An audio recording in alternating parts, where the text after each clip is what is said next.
Hello, hello, hello, hello. It is your good friend, Wild Philosopher, here once more to remind you that fairies are real. I hope you all have been having a very wonderful Christmas season. Uh, and tonight we will be talking about one of my old-time favorite figures, Santa Claus. Right, I love this guy. You can see I wrote an entire Christmas novel.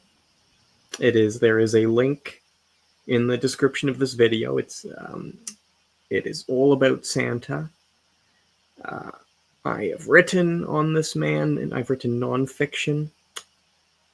I want to say the biggest Santa fan, but I'm probably the biggest Santa fan you will meet who is not Christian. If I can flatter myself slightly. So tonight we will be talking about how far back does Santa go? Are the features of the Santa story as we see it today antique, or are they innovations? And what else sort of might we say about Santa? And how does any of this sort of folkloric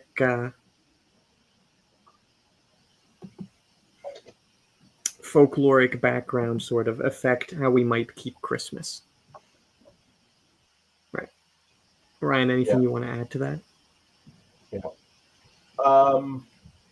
No, I think that's a pretty good summary of what we're going to do.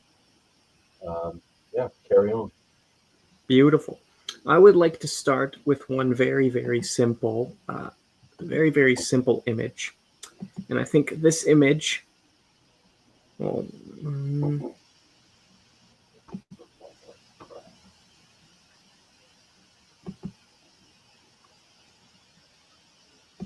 okay. You guys see this image? It's showing up on the screen, the video screen? Yep. Yeah.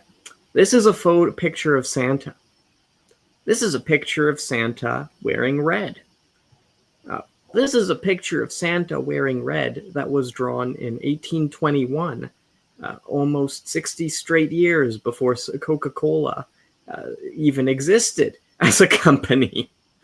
So let's just start off with this image, and let's keep this image in mind as we go, because I noticed that solid 90% of the time when you start talking about the folklore of Santa, you end up with, what would you call it? I've never been able to find a good name for it over the years. It's this cabal of journalists and real pop writers who know really quite little about their own area of expertise.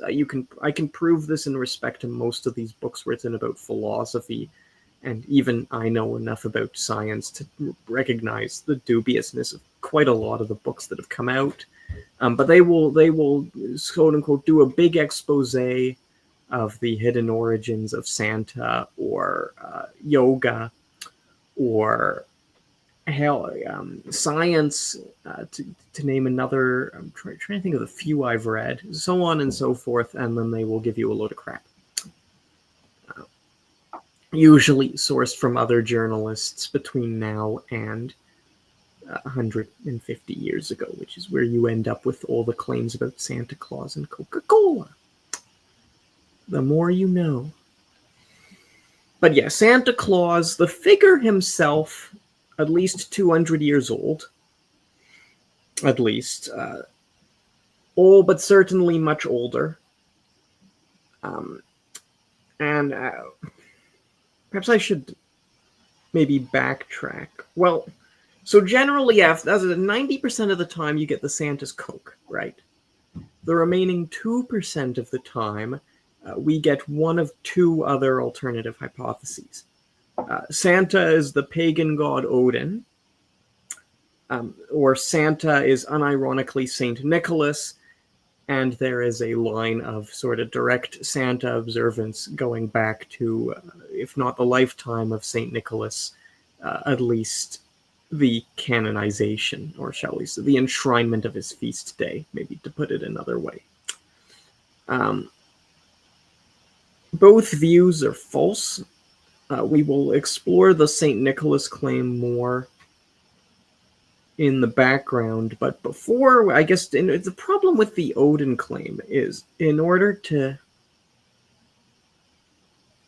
Sorry, it's been a month since we last streamed, and I am having trouble getting into the right way to present the arguments on YouTube videos again. So if you feel like I'm going in circle... No, I just laughed. Yeah. Sorry about anyone listening in. Okay, so Santa Claus, the figure himself, in terms of the jolly red fat man, about 200 years. If we choose to go beyond the sort of exact image of Santa, but seek to preserve the sort of ethos of Santa, which is a beneficent, gift-giving figure, male, usually with a big beard, who is associated with Christmas or with the time of year at Christmas, namely the winter solstice and the 12 nights after that. And who, as it travels across the land distributing beneficence, at this point we can actually trace Santa Claus back a great deal farther than his earliest references in the literature. Keeping in mind the standard rule of folkloristics that unless you can exactly pinpoint when something was created, such as, for instance, the Tooth Fairy is all but certainly a 20th century literary invention. The earlier precedent is a rat. But unless you can precisely pinpoint the moment of creation, standard folkloristic method is to increase the date from 200 years before the earliest attestation. And if your earliest attestations are wide-ranging geographically, that goes back even farther. Right? Because, believe it or not, people didn't move around all that often a while ago, especially if we talk about active transmitters, which are the people who pass a folkloric belief from point A to point B. Most of us are passive transmitters of a whole bunch of folkloric beliefs that we will never move anywhere in our life. Right?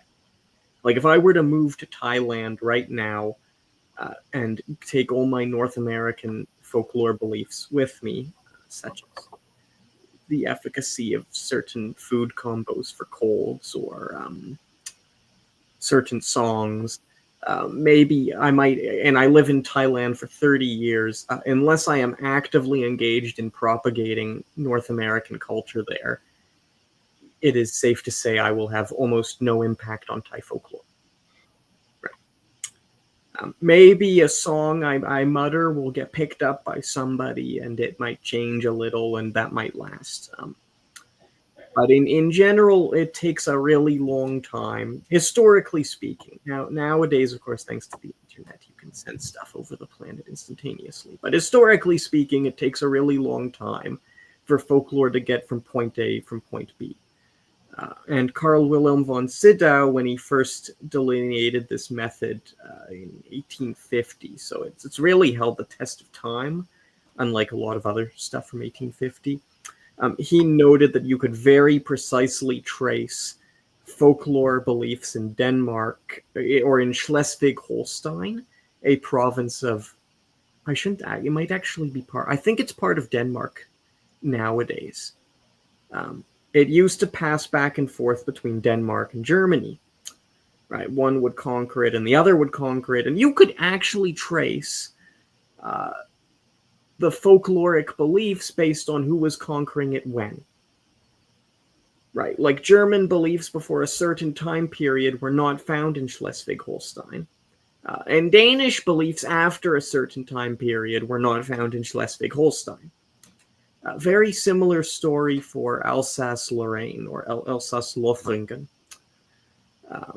which again passed back and forth between Germany and France, and thus has a highly distinctive national folklore compared to either region based on that sort of layering that we can check. They even have do you remember I can never remember its name. Do you remember the Luxembourgish Midnight Fistfight Fairy.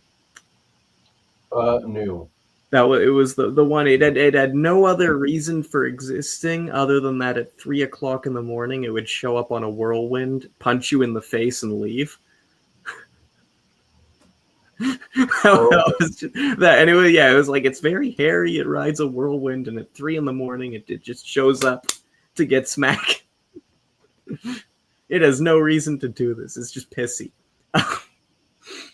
And that it's attested in Luxembourg and it's attested in Alsace-Lorraine, but it's not attested in France. So it just shows you how some of these things move, and the sort of, I guess, the lethargic pace and the temporal, I should say, not temporal, the spatially locked way. So, old-time gift-giving figure, or old man gift-giving figure travels at Christmas. Interestingly, the sleigh is a newer invention. Probably. I know the consensus is that the reindeer are not present before the 1820s, because I have seen that brought up in rebuttals of the claim that there's some sort of Siberian symbolism to the reindeers. I don't know if you've seen anything to the contrary. That's funny. No. Well, yes, because some individuals tried to argue that there was a sort of, and we'll get into the symbolism of various parts of Santa's regalia, but there were arguments a while back that there's symbolism to the reindeer and the sleigh based on the ritual role of reindeers in a lot of Siberian and Scandinavian folklore. That might be true, but it cannot be proven because there is no reference to a sleigh before America. Was it strictly American? Well, it's probably not distinctly American, right? Okay. Because it says 1820, so that's right after the U.S. becomes independent. And that's just, I mean, there's a minute, so if you remember I showed a photo of old Santeclaus with much delight. I will reshare that photo real quick. Here, so you'll notice there are reindeer. This is the earliest image of Santa, and this is the earliest image of Santa's reindeer, preceding 'Twas the Night Before Christmas by 2 years. Both of those are from New York. And both of those are the first references to reindeer. It's probably not American. It's possible that the unknown author of Old Santeclaus with Much Delight made up the reindeer. It wouldn't be the first time that it happened. And then Clark Moore, who wrote The Night Before Christmas, just glommed on. I think it would be equally reasonable to say the reindeer probably came from somewhere else and we just have no idea where. I have been told that in at least some places of South America he comes riding a camel. But my only citation for that is what his Hispanics from South America tell me. So how widespread that belief is beyond me. But yeah, that aside, Santa Claus, at least 200 years. But the figure himself, and we're excluding the sleigh here, because it goes back much earlier. Back in 1616, Ben Jonson, who was a member of a group of poets, including little-known figures such as William Shakespeare, wrote a very famous mask play called Christmas, His Mask. It's an interesting work. I'll bring it up here. You can all see, this is the text of Christmas, His Mask.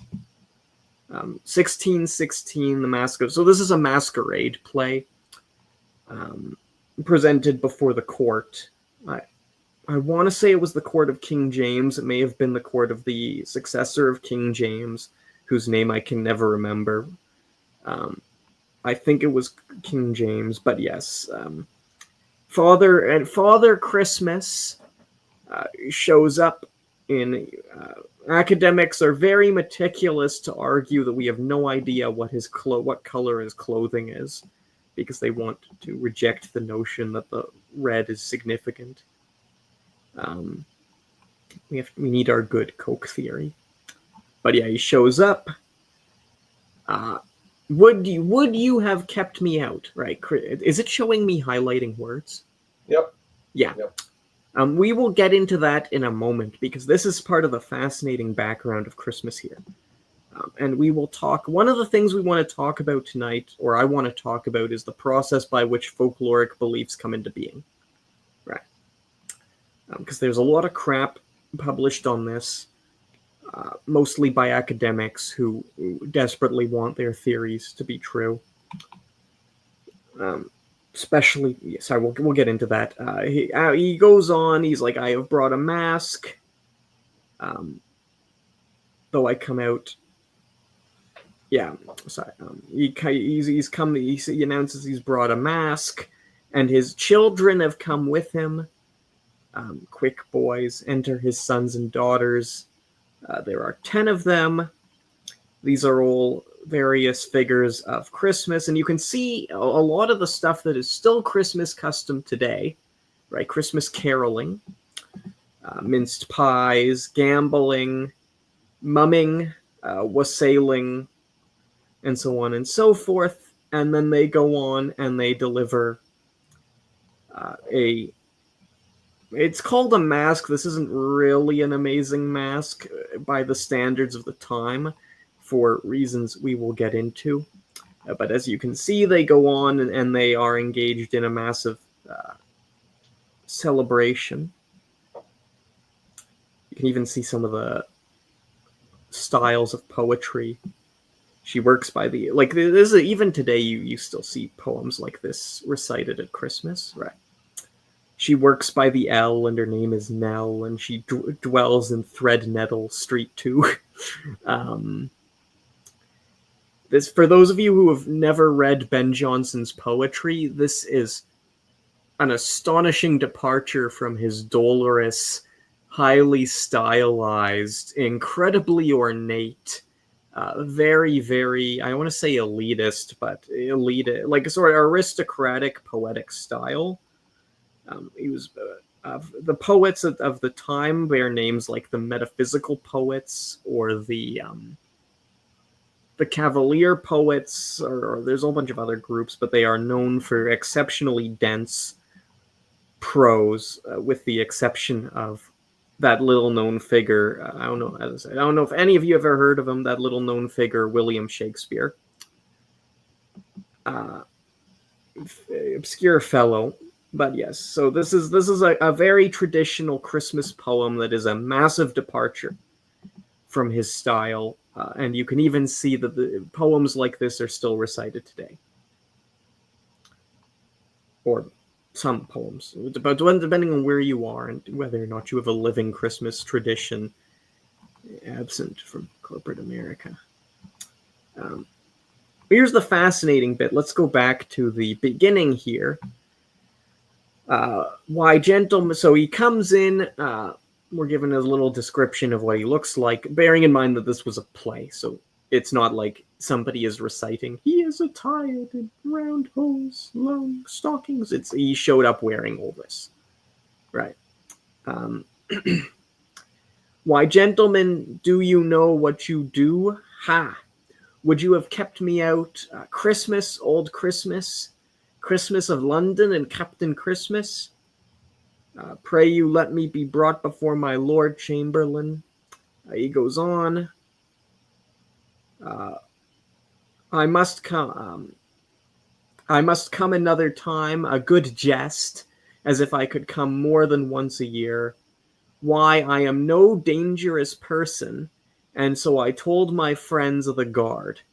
I am old Gregory Christmas still, and though I come out of Pope's Head Alley as good a Protestant as any in my parish, the truth is I have brought a mask here out of the city of my own making, and do present it by a set of my sons.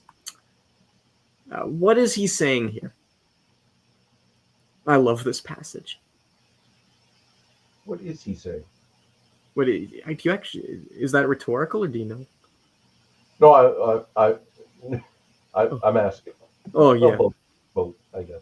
well, you say so, but yeah, well, I would have to explain it anyways, because on stream. This is an anti-Protestant polemic, or specifically anti-Puritan. And this is the interesting thing about folkloric beliefs, is there has been a very concerted effort in sort of academia to trace folklore down to economic motivations, right? Or political motivations. And in fact, if you look this up, you will find many arguments talking about the fact that this was a political performance, because the Puritans, as you can tell by I come out of Pope's Head Alley, thought that Christmas was Catholic, Catholics are pagan, Christmas is pagan. Right, that was the syllogism. Oh yeah. Oh okay. Yes. Yes. Oh, this is Pope's papism. Yeah, popery. And there was a major faction in England at the time of Puritans who wanted to ban,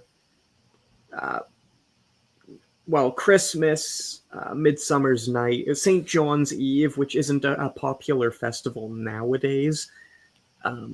But it used to be, I would argue, just as important as maybe even Easter, and certainly Christmas in the holiday calendar. You cannot move 5 feet through a medieval European festivity book without finding references to St. John's Eve.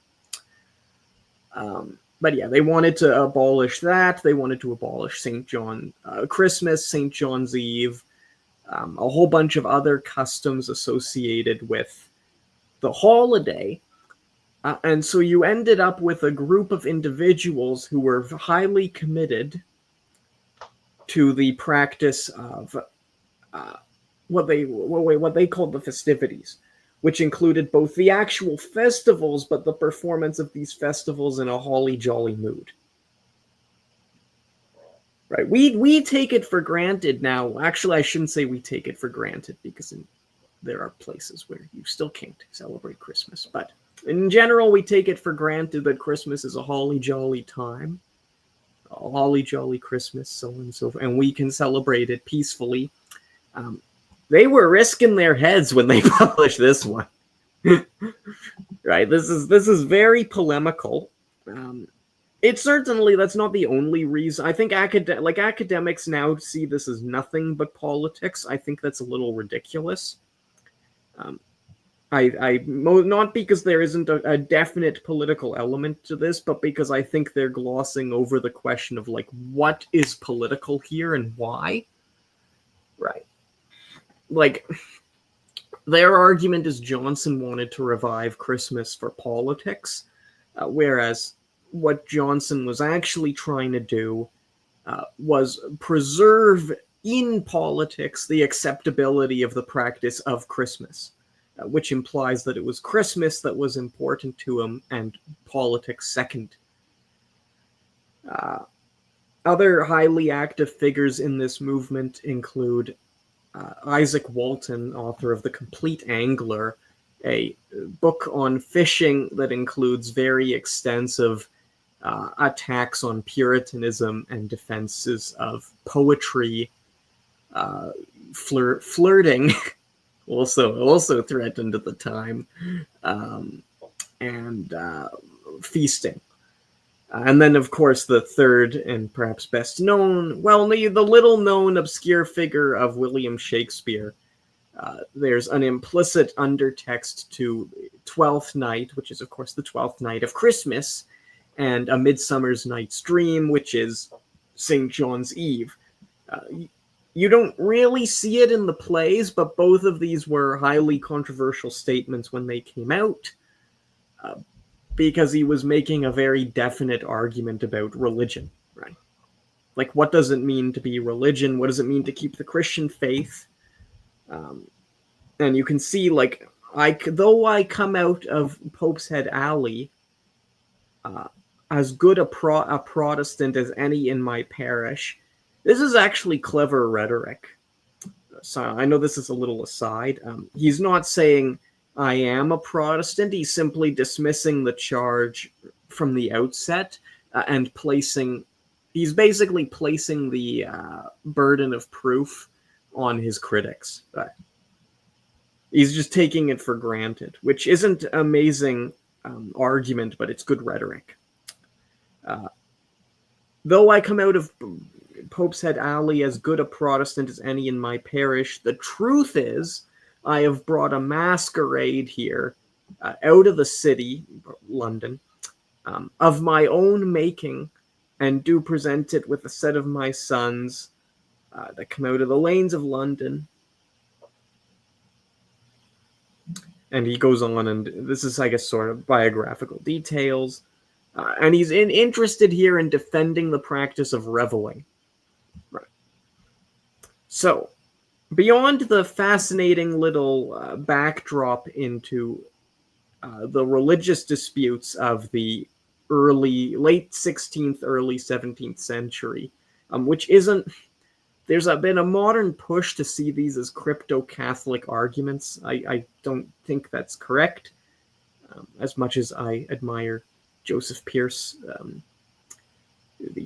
I think it is just more correct to see them as being fundamentally concerned with a defense of festivity. But what we see here is, again, we have the quintessential features of Santa Claus as we know him today, except the reindeer in the red suit. But he's big, he's holly, he's jolly, and he's here to bring us all gifts and a jolly good time. Right, so it's the same set of features going back. I have not been able to trace St. Nicholas to this century, the name. Obviously, the saint was around long before then, but I have not been able to trace, personally, I have not been able to trace a connection between St. Nicholas and Father Christmas at this time. It might exist. That would explain Martin Luther's very, very lame Jesus baby, Christkind. No disrespect to Lutherans watching this. That was not one of the high points of the Protestant Reformation. You can see this in some Lutheran areas. Father Christmas was removed because he's a popish figure. But they, unlike the Puritans, they didn't want to abolish the holiday. They wanted to refocus it on Jesus, so they replaced Father Christmas with the Christkind, Jesus baby, a sort of luminescent baby Jesus who did all the things Santa did, but wasn't Santa because Santa is Catholic. The best example of this, is way after Luther. It is E.T.A. Hoffman's The Nutcracker and the Mouse King, best known for being the inspiration to Tchaikovsky's The Nutcracker Suite, and an excellent writer on his own. In that narrative, all of the good little boys and girls are waiting for the Christkind to descend and give them presents, which looks disturbingly identical to Santa Claus, except they've just swapped the names and to make it Jesus now, so it's not pagan. We'll touch on that. Hello from Sri Lanka. Isn't Santa Claus associated with psychedelic mushrooms? Red and white. Actually, I shouldn't have said that on stream. Now YouTube is going. Red and white outfit. No. I do not know of any association between Santa and any sort of mushrooms. Additionally problematic for that is, like, there is good reason to think the red is traditional. I shared an image. If you just joined, you miss. Oh, let me switch. I'll switch images and show it again. I shared an image earlier of Santa Claus in red before Coca-Cola even existed. With that being said, it's probably the religious significance of the color red that's more relevant. And it is equally true that Santa did, like, if you look at image number 2 for this is old Santa Claus with much delight. I don't have image number 2 queued up. It shows him in green and brown. That is the I guess sort of the truth behind the Coke myth. Maybe is it wasn't that Coke made the image; it was Coke solidified the image. At any event, I don't really think it can be strongly associated with mushrooms. No, especially because of, like, there is no link to mushrooms in any Christmas custom, or to what you might think of, like, sometimes you'll encounter euphemisms, and they tend to be very clear. They don't tend to be quite as clear as some modern scholars think. For instance, I think it's Carl A.P. Ruck thinks that references to bread and wine in Mithraic rites actually refers to the fancy mushrooms, which would be a fascinating hypothesis if we didn't actually have extensive survivals of food from Mithraic temples, which contain lots of bread and wine, but no shrooms. So, with that being said, we can. So, this other, I shared this masquerade. I'll reshare the. This is a 16th century text, first in English, to really go over the Santa story as we know it nowadays. And it mentions, I noted earlier, it mentions a decent number of things that are still custom today. Some of these. Maybe, well, some of these less so. Mumming is you still see it in some really traditional areas. The mumming is a style of play. Sorry for those who don't know. G.K. Chesterton was recorded extensively, like a lot of mumming practices during his time, which was the last years of the Victorian era. Since then, it's mostly been in decline. Wassailing, I think, is still done in some places. I do not know if, I guess maybe the milk and cookies is the offering here, but you do see like minced pies, and then you see reference. I thought there was something to well, yeah, cheese. I thought there was I thought I saw something about wreaths when I last read this. That might have been. I might have been wrong there. It's not an exciting text, candidly, but it would probably be pretty fun if you saw it performed live, of course. But anywho, it's all the same features of the Christmas practice that you get today. There's been minor changes, as I said, mumming not done as much today. We've replaced a lot. It used to be standard to do a lot of plays at Christmas time. I know schools often do that in North America, but they've mostly been replaced with Christmas TV shows as a custom. But the core features of the practice remain for today. Right. The Santa shows up. Here, as I say, he's described in very stereotypical dress for the time, right? Hose, stockings, doublet, long, thin beard. He's carrying a truncheon. I think you see a similar tool in A Christmas Carol. Wearing ruffs, garter. This is all very, very typical early 17th century dress for the court. of the time. We have no idea what color it is, probably a mix. And then they engage in a large-scale festivity involving feasting and gifts to the poor, which is going a little later in the masque. Yeah, they play games. They play cards.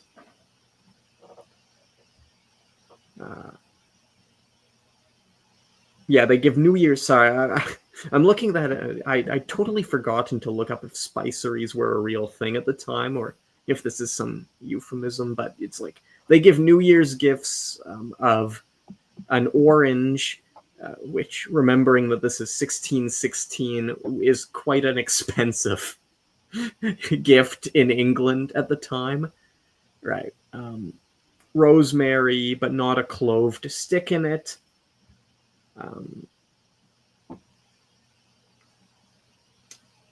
That might be an alcohol reference. Sorry, though the whole thing is this is an alcoholic drinks recipe, but at least nowadays.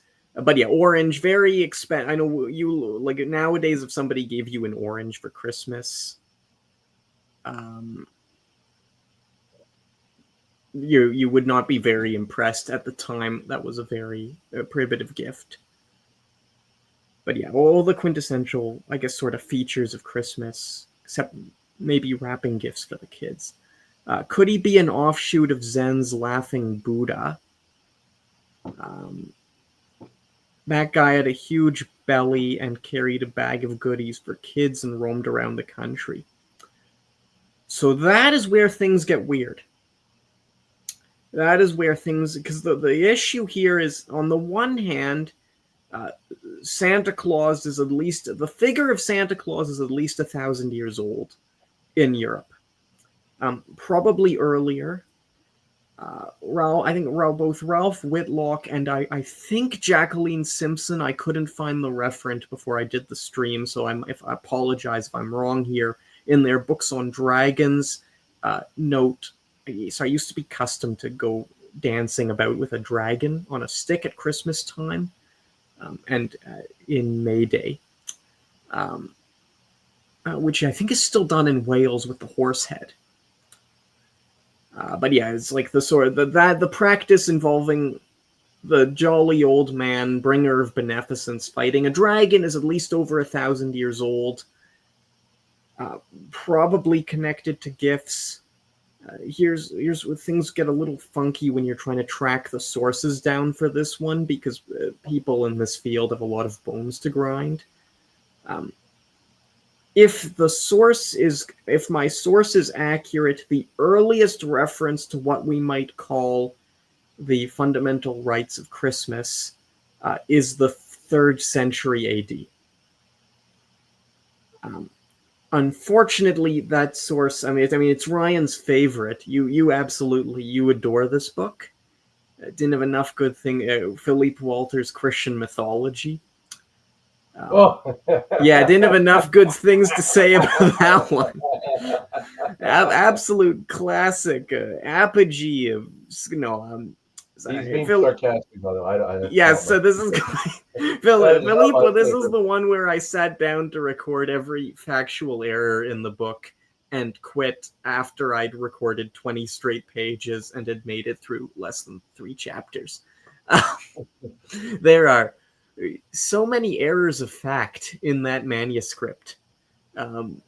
It's a good source, though, because it includes a lot of translations out of medieval texts. But unfortunately, the citations are highly erratic, and because he's aggressively reading everything back into his ancient... he believed in an ancient form of Wicca, basically, between a great god and a great goddess. That was the true faith of like ancient Rome. Spoiler, that's just not true. And he just aggressively reads every single hagiography and piece of medieval folklore as a reference to this antique story, which just means dating his reference is very difficult because he's not providing any proper chronologies. Right. Like it would be like if I told you this, if I gave you this Masquerade by Ben Jonson and then claimed it was an accurate reflection of like Rome in the 2nd century BC. Right. And it's 1800 years difference. That's quite a few civilizations. So the person in our live chat responded. Yes. Yeah. Okay. Yeah, the Laughing Buddha. Yeah. Yes. So that was what we were. Because I was saying if his citation is correct, we can actually trace Santa to the 3rd century. Okay. Philippe Walter. Sorry. If Philippe Walter is incorrect, and there's plenty of reason to think he might be, we can trace Santa back to the 8th century. Maybe a couple hundred years earlier, because Irish records have an analog, but it's a little spotty how we date those. Where things get weird is, on the one hand, there is no reason to think, because there is a Japanese equivalent to Santa Claus. I cannot remember his name. There's the Buddha, and then there's another one that's a little more traditional. It's Carmen Blacker, in her book on the Catalpa bow, documents this particular practice. Big, hairy wild men showing up at Christmas time. Not the same name they usually use for wild men in Japan. It's a different variety to bring gifts. She even has photos. It's quite... I'd have to duck out for 3 minutes to find the book if people really want an accurate citation there, but I think you can find it online. So there's also one from Siberia. Was it Chiskan? Hold up.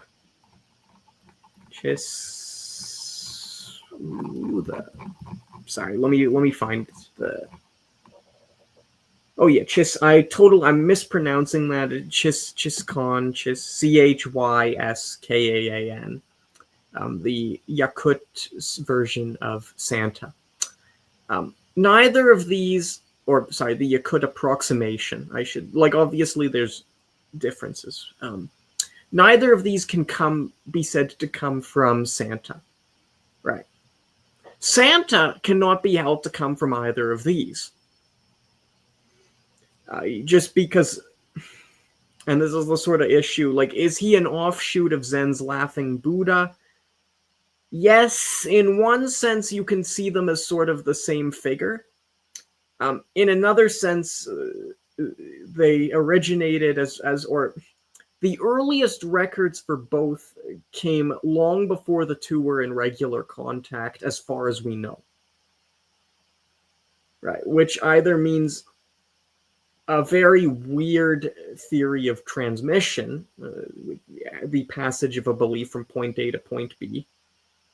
That's theory A.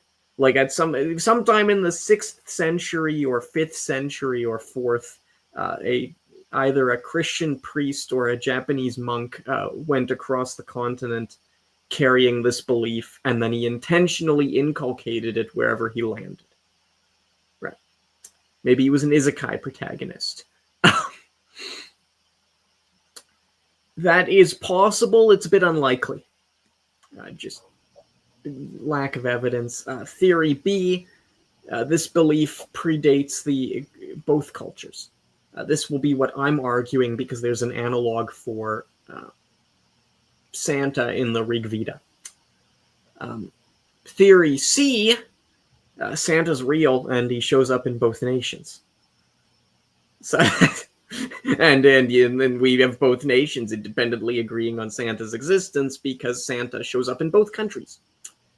He's actually there. These are 3 theories. I can't really...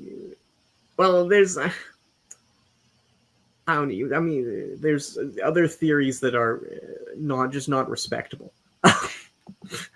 Such as Ryan knows what some of the academic theories for missionaries transplanting beliefs. That is rather unlikely.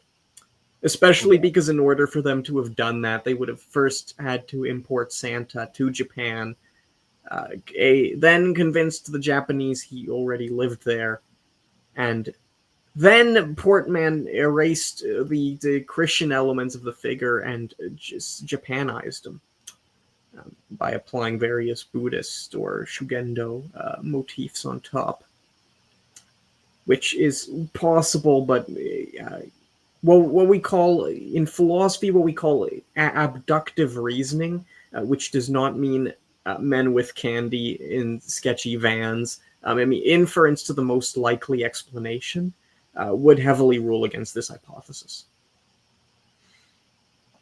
Right? It's just it's implausible.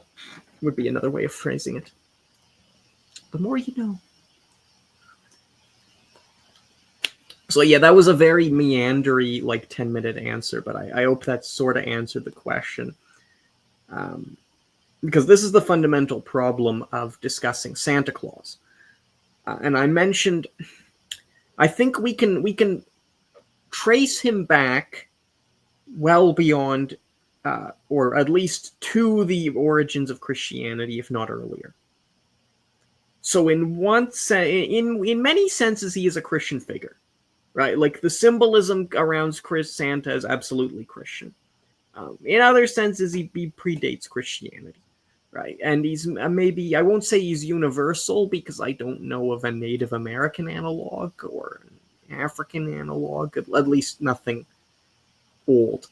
But he's certainly a figure of all humanity in many respects, like it's coming from or showing up in so many guises in so many cultures.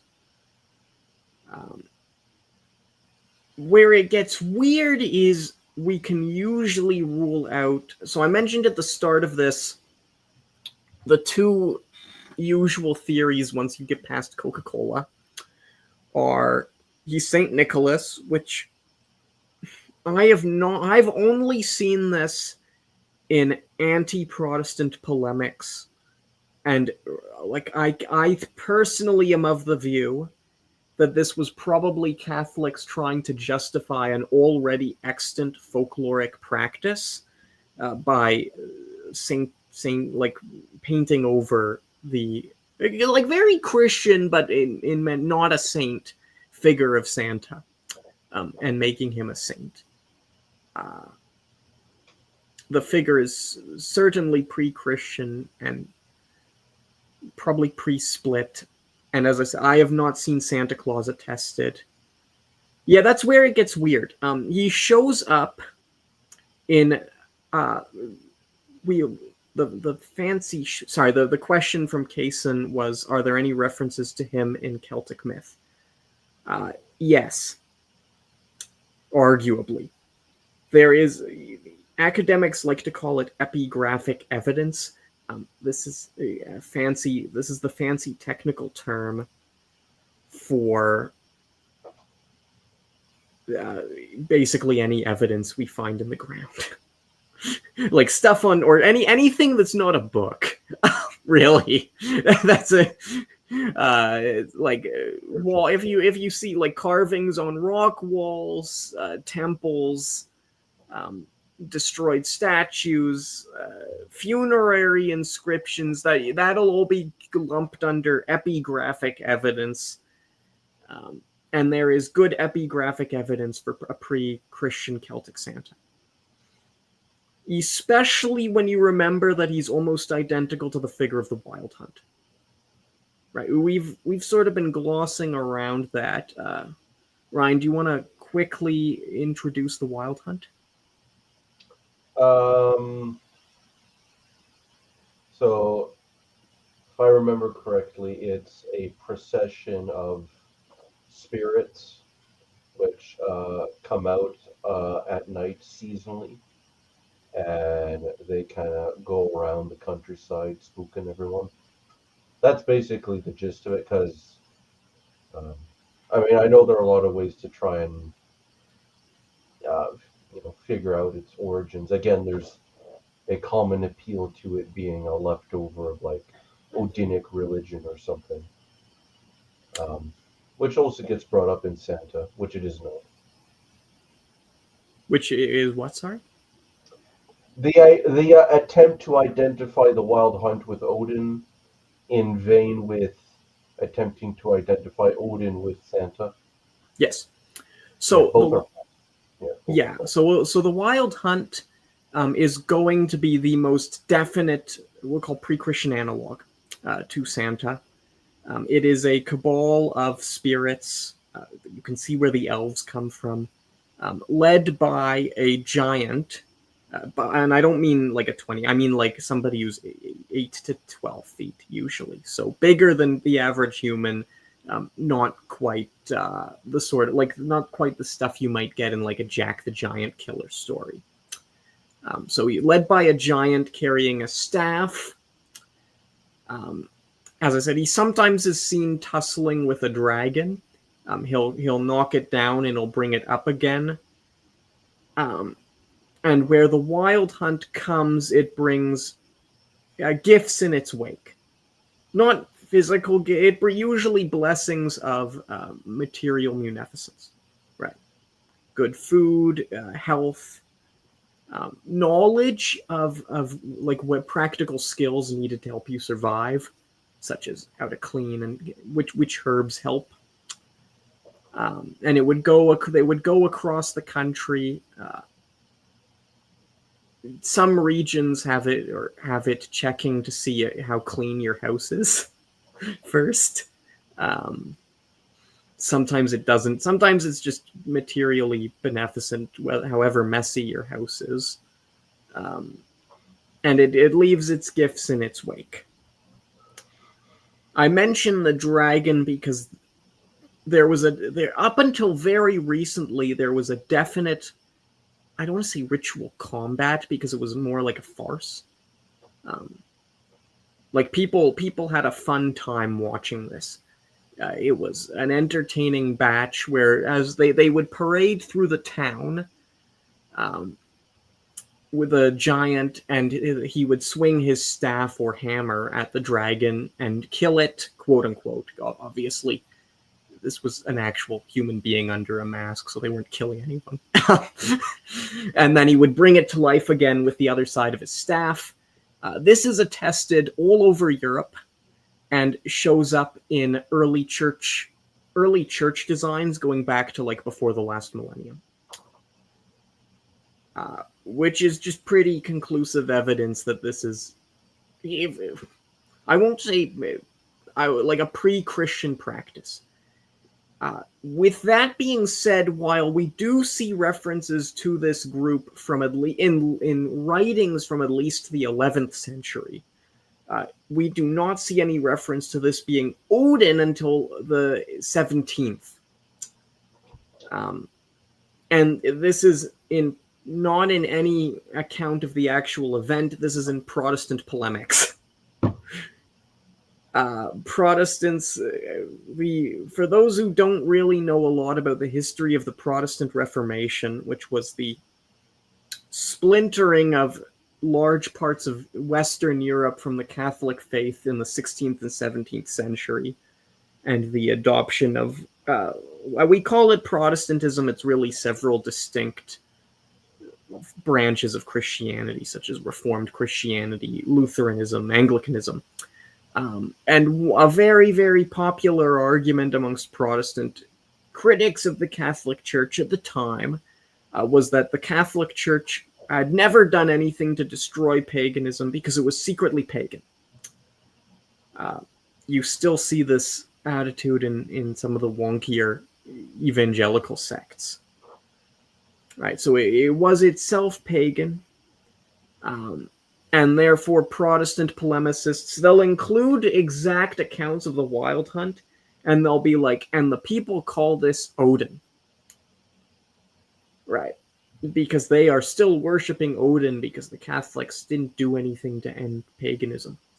Which is a wonderful theory if we didn't have 600 years of much less polemical historical records featuring all sorts of other names like King Hurl, or the Herlithingus, or Harlequin.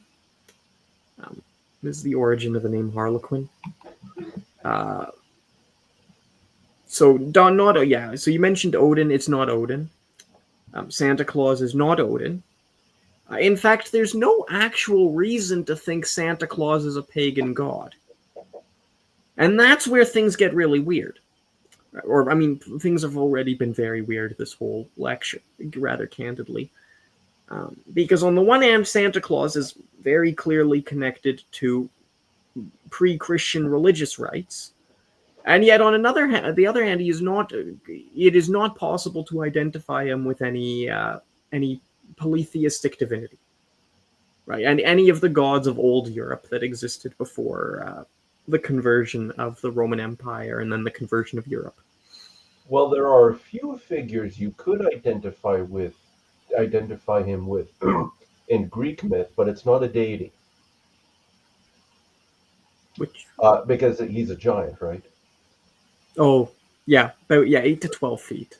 Yeah, well, there are traditions recorded by mythographers like, I think, Pausanias and others that talk about Lydian mythology, so Anatolian Central, like in Turkey, that talk about myths about giants slaying dragons and the dragons reviving again through a secret or a magical herb.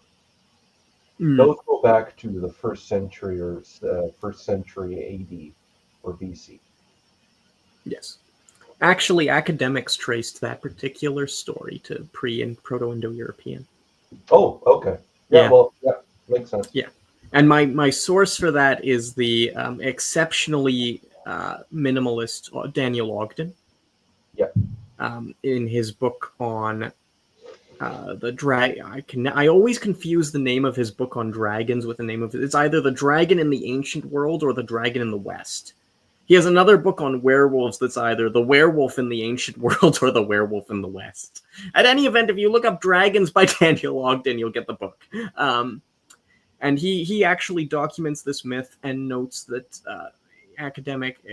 other academic evidence has concluded that this is probably a Proto-Indo-European myth that the Greeks are routinely recapitulating. Which would provide one actual route. If we want to, we are not going to. The reason this stream is titled "The Background to Santa Claus" is our record is just too sketchy to very conclusively give you a start date and figure for Santa Claus. Right. We can say certain very definite things about the man, such as that he is not Odin. But there are all sorts of other things we can't say about the man, such as, for instance, we might be able to trace him back to the Indo-Europeans or Proto-Indo-Europeans about 4,500 years. Okay. Is that that's the date on the Indo-Europeans, right? Yeah, that's around the time of the Yamna. Yeah, Yes. Yeah. Yeah. At least the first century, with the sort of background to that going farther.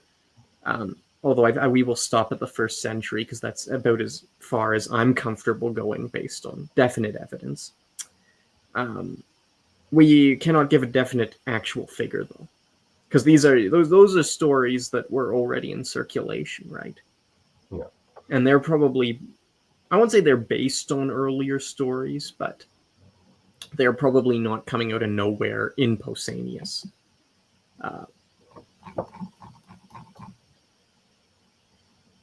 Damascene. Yes, thank Damascene. you. Actually, that was not in Pausanias. That was in Nonnus Dionysiaca. Oh. Dionysiaca. Yeah, which dates to the 5th century. Still, that's an old, Yeah. No, the Dionysiac is always a weird one. Yeah. It's 4th century, 4th or 5th century, so AD.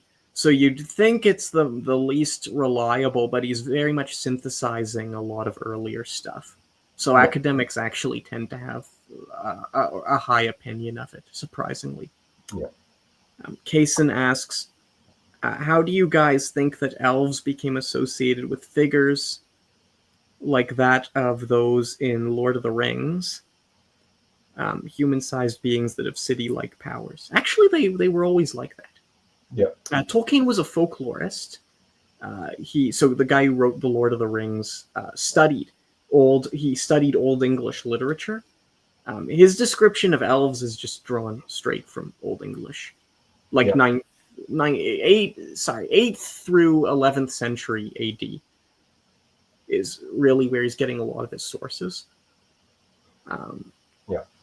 And so, yeah, they were always human-sized, except there are some, like the small elf thing is more recent, slightly. There are some small elves in. I always love the Portunes. It shows up. It was 1/11th century. Who was the cleric? It's like 1/11th century source talking about a horde of 1 inch tall elves. Well, I think it's just the term elf gets locked in with dwarves. Yes. That's what. So they're like it's later where you see the lines become a little blurred and they kind of get referred. They get referred to as each other. They get referred to in as whatever. You know what I mean. Yeah, they get swapped around. Functionally, the elves of Santa folklore are more what you'd call dwarves because they're artisans and they craft things. But at that point, like you see it in the 17th, 18th century folkloric studies, like in Iceland, dwarves would be called elves and vice versa. Yes. Well, and they would call elves trolls. Yes, that too. They would Yeah. call them troll and dwarves.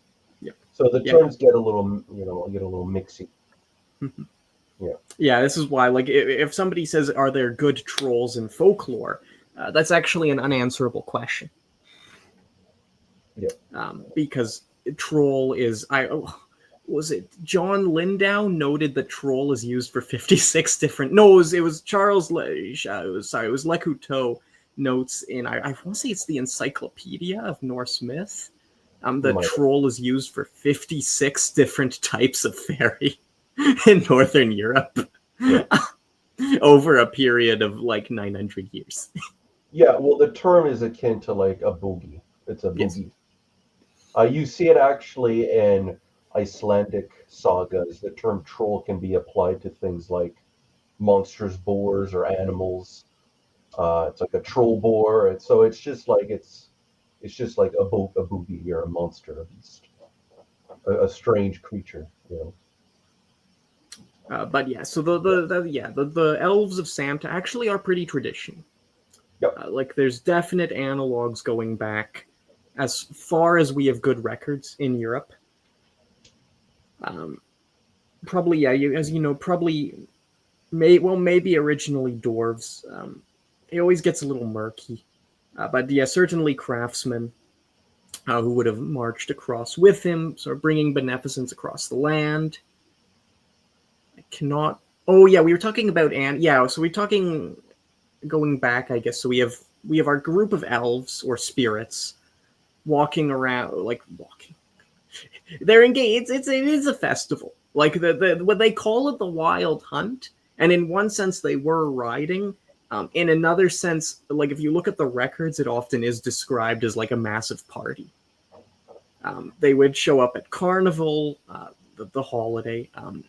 They would be led by Harlequin.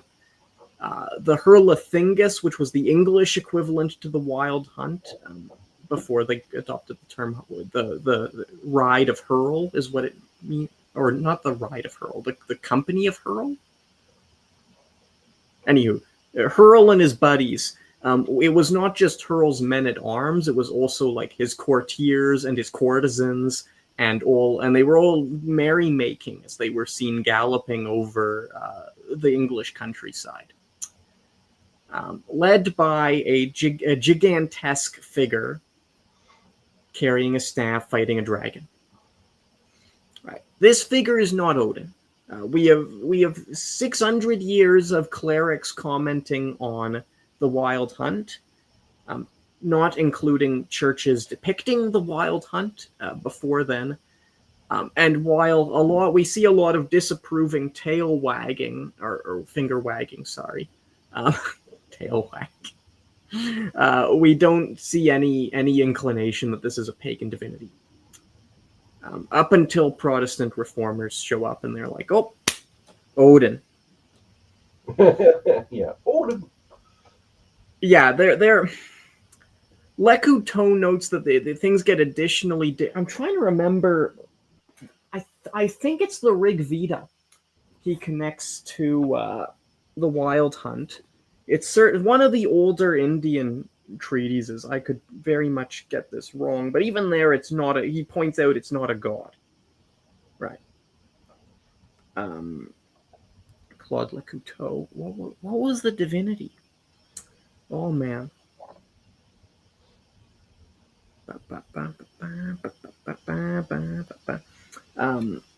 The Jan Pouvel. Did you ever read Comparative Mythology by Jan Pouvel? I don't think so. Okie dokie. So, yeah, it's an interesting book in Indo-European studies. And it presents, he's not doing anything polemical about it, but it presents, yeah, see you later.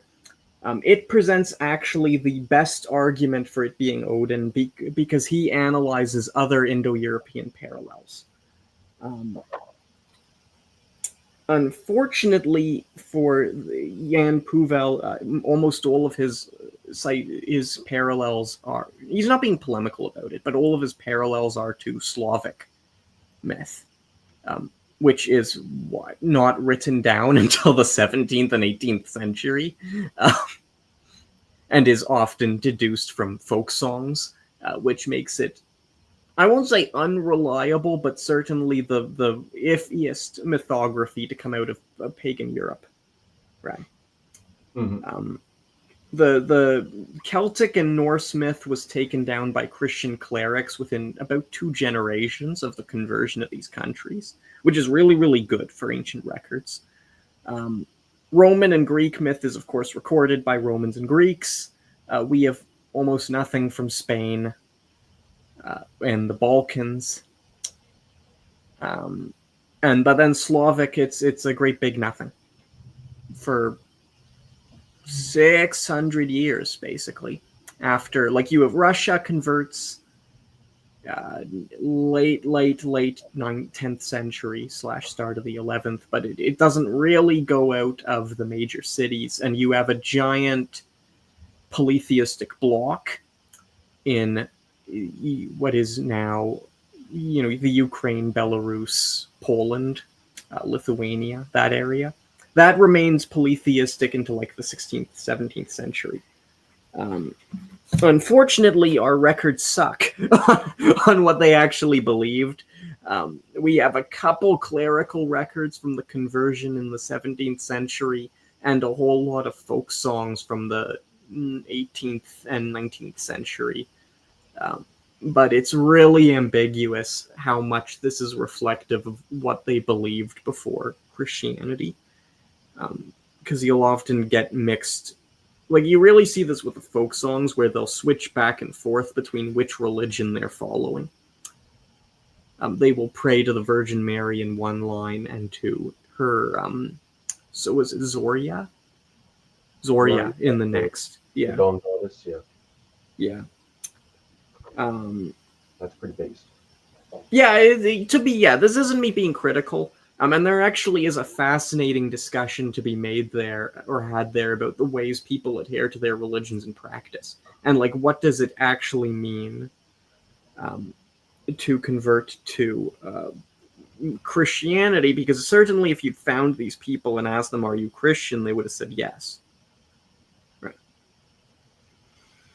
But from the perspective of, I guess, the higher church or whatever, it's more akin to a folk Christianity. Yeah, folk Christianity. Well, if you remember was it our werewolf one? We did a werewolf stream on this channel? Yes. No. We have not done a my bad. No, I thought. Oh. Okay. Our mate Daniel G. Brinton's. All of a sudden, its name just flew out of my mind. I knew it till 2 seconds ago. Well, what the heck was it called? Book on novels? Yes. What was it called? This is a 19th century book on werewolves of North America. Nauticalism by Daniel G. Brinton. Thank you. Yes, you remember, like he records an actual prayer used by these what I will call werewolf shamans, which is absolutely not what they call themselves, but it's a cool name. And the prayer uses both Jesus and the name of traditional Nahuatl divinities. And he's like, clearly they're using Jesus as like a front for their secret anti-Christian activities. And it's like, oh, or you just have syncretism. That's always an option here. It's always an option.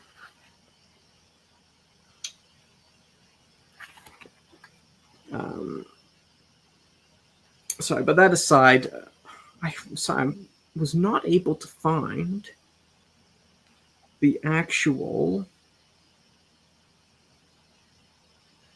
Yeah, it connects. Actually, so looking through, I had forgotten that Lecouteau points out that not only is this a fundamentally false argument, it also involves equating the wild hunt with the hellish huntsman.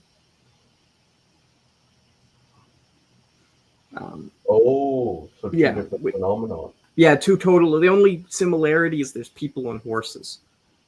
Ah, so okay, that's interesting. Yes. I had totally forgotten about that. But that's sorry. This is Phantom Armies of the Night by Claude Lecouteau, is what I just cited. But yeah, the problem of Santa is, and as I say a problem, it's mostly a problem if you're trying to find some nice, neat theory here. Is he is very much not a pagan god.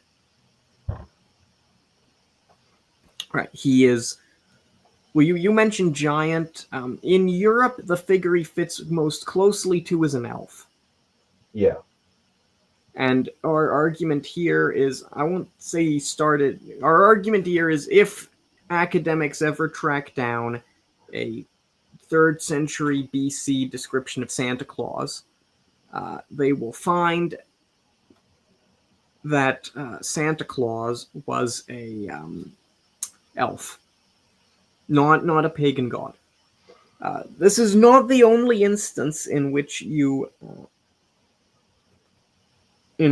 actually do see religious rites. Oh, sorry, I finally found it. Rudra.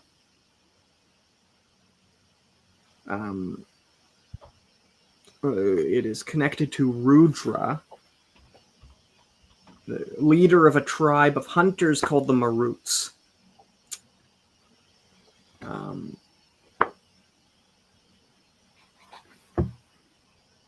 And his citation for that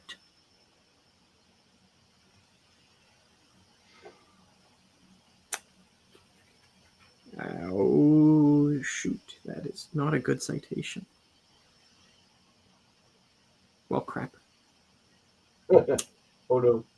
It's this is some lovely fresh scholarship here. J. Gonda's Les Religions de l'Inde, Volume 1, Vedism et Hinduism en Sciences, 1962. Okay. I don't know if that would hold up to scrutiny today. Maybe it would. Hopefully it would. Rudra of the Mer. That's his citation at any rate. I won't die on that hill. But yeah, sorry. Our argument here, to end our meander, we figured I would cover this in an hour, and it's been well over an hour now. But yes, wrapping it up, we can almost conclusively rule out a pagan god. Right? We have here a connection involved to a group of spirits. There's no real reason to think the figure in charge is a divinity. There are female analogs to Santa who no longer exist, like Frau Perkt, the Good Army they used to be called. Did basically the same thing, except it was a bunch of women. they were very clearly elves. In fact, this was even argued in some because some of the people were tortured for this belief under the Inquisition, and they even argued about them with this. That it was not a pagan god, it was a type of spirit, female spirit. So, yeah, not a pagan god. The argument in favor of saints do not work either.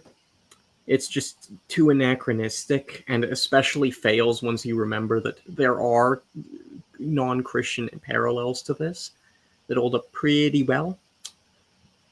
And so we have a figure here who's some kind of spirit, right? Gigantesque stature, bringer of gifts, comes at the head of a troupe of dancing spirits. In a European context, this is most likely an elf.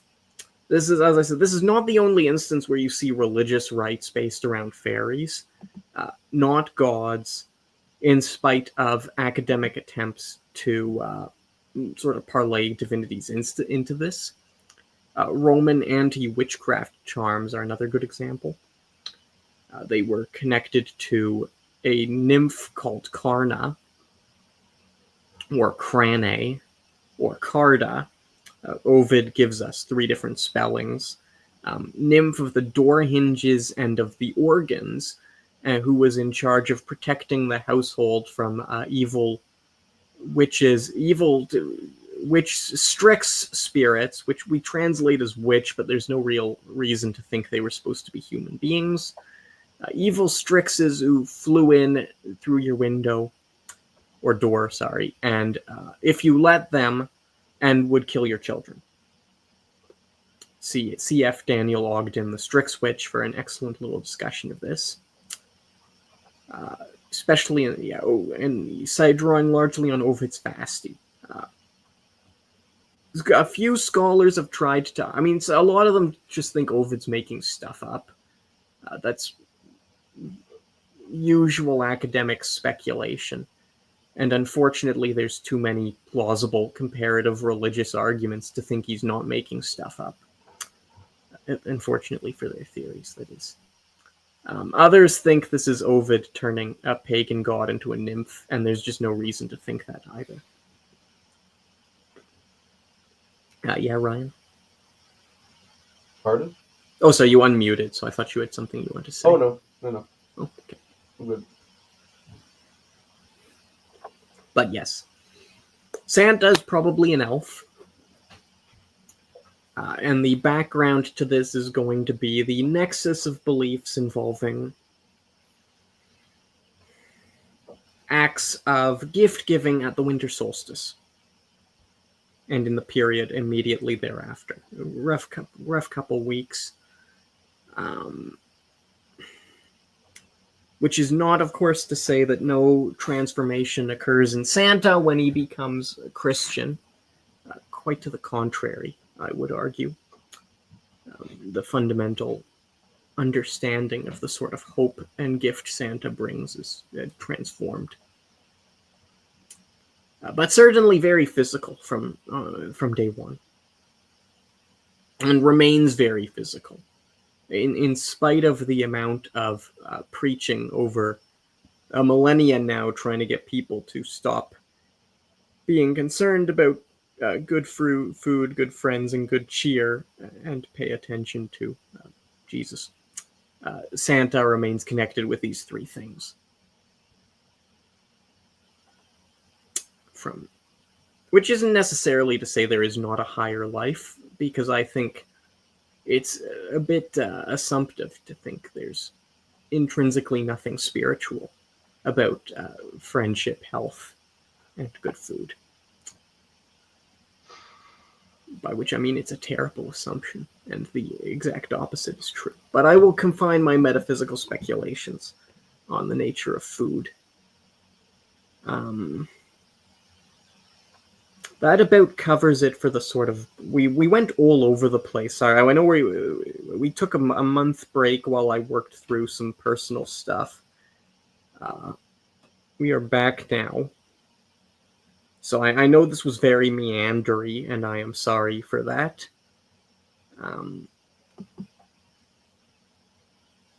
But yeah, so the only other... Thought it was great. Well, thank you. Yeah, the only other, I guess... Well, no, we can end here. We talked... Well, did we want to talk... So, there's nothing really that can be said about the reindeer. If somebody can provide evidence that they're European before they were American, then we can have a very interesting argument about reindeer symbolism in Europe. But as I said, it just shows up in the U.S. Both my personal view is both the red and the green are symbolically important to Santa. Right, the green and brown is very foresty colors. You do see them associated with elves, fairies very often. Red is also a supernatural color in medieval Europe. Right. If we do uncover drawings of Santa from the 16th century, they might show him in brown and green, but they also might show him in red. It could go either way. And really, if we encountered a drawing with one, it wouldn't actually rule out the other. Right, both could very comfortably coexist. I have not actually been able to track his cap to the earlier art, because I know you mentioned the Phrygian. Nowadays he wears a Phrygian cap, which is a very traditional piece of fairy clothing associated for religious reasons. It's associated with fairies, with freedom. With the freedom in Rome. But that being said, I was not able to track that down to before quite recently. And in fact, I even found, funnily enough, as we were planning this stream, Matt Krotz, who's been on this channel before and hopefully will be on this channel again, posted, like, we were literally planning today's stream at the exact same second he posted this. and he points, sorry, it is showing it, eh? Yes, it is showing it. Beautiful. Yes, Jewish Santa. The Jewish, but this is old art. I have seen other, well, you can even see Norman Rockwell in the corner. Famous painter from the 50s. Really delineate. If you ever get any meet Twitter trads, a lot of them have their image of the 50s as this guy. I think this is also Norman Rockwell. So these are images of Santa Claus from 70 years ago. Right. You can see his elves. These are very stereotypical 1950s elves. And you can see here he is with a halo because he's secretly a Jewish plant meant to bring evil Jewishness into Christianity. He's wearing a kippah. I was not able... It might be interesting to see if we could find the Phrygian cap in early art. You will notice... really solidify the elf theory. It really would solidify the elfness, yeah. You already do see most elf features, like the jollity, the mischievousness, putting coal in bad kids' stockings, right? Yeah. Connections to feasting. This is without getting into any of the appearance issues. But as I said, finding the Phrygian cap would solidify it. There does seem... Sorry. Santa is of the House of Elrond. Yes. Yes. There does seem, however, to have been a reasonably high degree of variation. Like, if you remember way back at the start of Christmas, his mask, so this is... Sorry, actually, hold up. So here, this is, again, old Santa Claus with much delight. If I zoom in, you will see he's wearing red, but then he's wearing a fur hat. That's probably just because he's coming out of the North Pole, rather than for any profound reason. the rest of the images from there's about, I think, 8 images, 6 or 8 images from the poem. The rest of them have the same hat, if I remember correctly. And we have Christmas's mask, and if we go up to the top here, he's wearing a high-crowned hat with a brooch. So there a lot of variability in his headgear. And that one also mentioned his beard is thin. I've seen scholars make a big deal of that. That could just be contemporary fashion. Mm-hmm.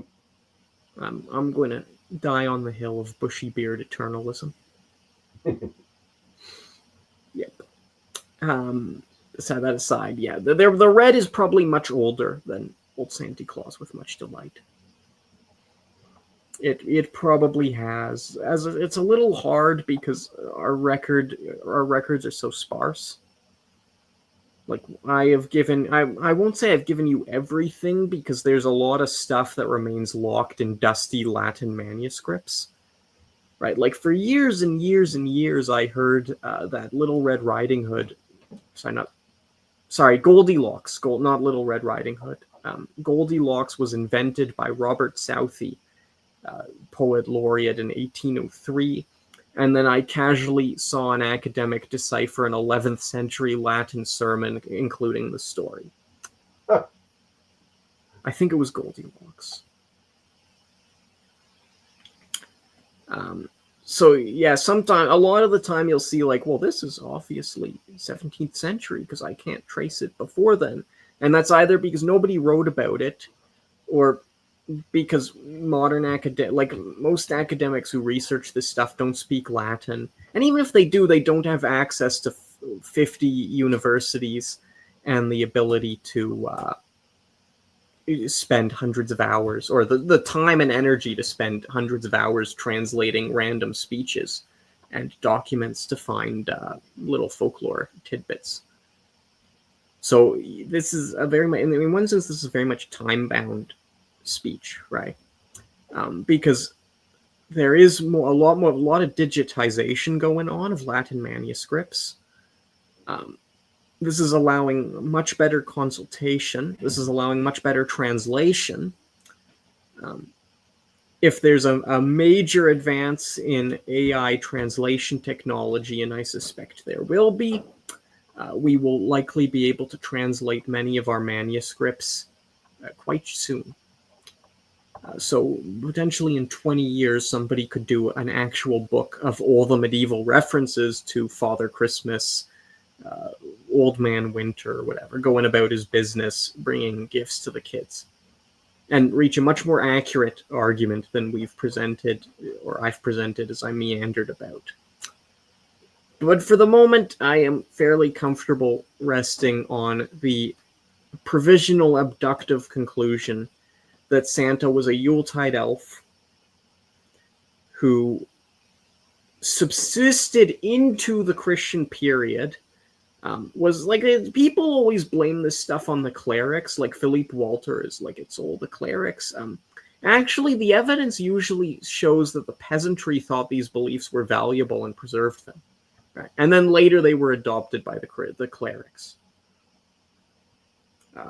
That's not always true, but that tends to be the case rather than Christian clerics malefically inventing stuff, which is what people keep assuming. And it's like, no, it also doesn't help that Christian clerics are not a monolith. They were local priests, right?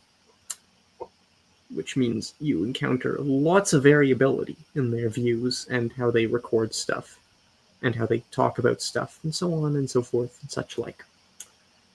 But I will stop talking about the technical minutiae of what we've presented. Was there anything else you wanted to go into, Ryan? Nope. Alrighty. That sums it up. Thank you very, very much, those of you who showed up tonight. It was an absolute pleasure. We are probably not going to do another stream before Christmas. Simply because nobody is going to watch it. Maybe I'll post a video up. You might see me before the new year. You might see me after the new year. I'm not committing to anything.